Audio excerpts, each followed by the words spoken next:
நாம் வாழ்ந்து வருகிற இந்த காலம் எப்படிப்பட்ட காலம் நினைச்சீங்கன்னா, கிருபையையே வேதத்தையே தங்களுக்கு சாதகமாக புரட்டுகிற ஒரு காலத்துல நம்ம வாழ்ந்துகிட்டு இருக்கிறோம். இது நாம வாழ்ந்துகிட்டு இருக்க காலம் அல்ல. அப்போஸ்தலர்களுடைய காலங்களிலேயே அப்படிப்பட்ட ஒரு நிலை இருந்ததாக பைபிள் எழுதி வச்சிருக்கிறாங்க. அதாவது ஆண்டவருடைய கிருபையை, ஆண்டவருடைய ரட்சிப்பை, ஆண்டவருடைய அன்பை, ஆண்டவருடைய இரக்கத்தை, ஆண்டவருடைய பொறுமையை அவங்க தங்களுக்கு சாதகமா புரட்டுறாங்க.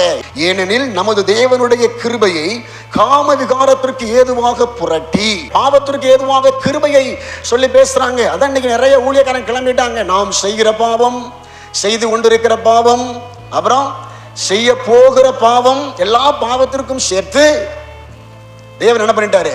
தம்முடைய குமாரனை கொண்டு ரத்தம் சிந்திட்டாரு. அதனால நாம் நாளைக்கு என்ன செய்யலாம்? பாவம் செய்யலாம் என்று சொல்லி பேசுறாங்க. பாத்தீங்களா? இதுக்கு பேர் தான் என்னது?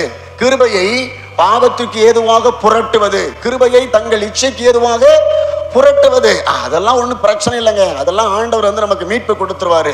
அதெல்லாம் ஆண்டவர் நமக்கு மன்னிப்பை கொடுத்து விடுவார். அதெல்லாம் கர்த்தர் நமக்கு பரலோகத்தை தந்து விடுவார் அப்படின்னு சொல்லி காம விகாரத்திற்கு ஏதுவாக புரட்டுறாங்க. கிருபையை நீங்கள் எப்படி எடுத்துக்கணும்னா, ஆண்டவர் உங்களுக்காக ரத்தம் சிந்தினதை எப்படி எடுத்துக்கணும்னா, இன்னைக்கு உங்களுக்காக ஒரு பிதாவின் இடத்துல பரிந்து பேசி கொண்டிருக்காங்கிறத எப்படி எடுத்துக்கணும்னு கேட்டீங்கன்னா, உங்களுடைய வாழ்வை நீங்கள் நாளுக்கு நாள் மெருகூட்டி கிறிஸ்துவை போல பரிசுத்தமாய், கண்ணியமாய், ஒழுக்கமாய், உத்தமமாய், நேர்மையாய் எப்படி நீங்க நாளுக்கு நாள் வாழ்ந்துட்டு போலாம் அப்படிதான் நினைக்கணுமே ஒழிய, அது இருக்குது அப்படிங்கிறதுக்காக தப்பான வழியில போய் என்ன செஞ்சிடக்கூடாது, விழுந்து விட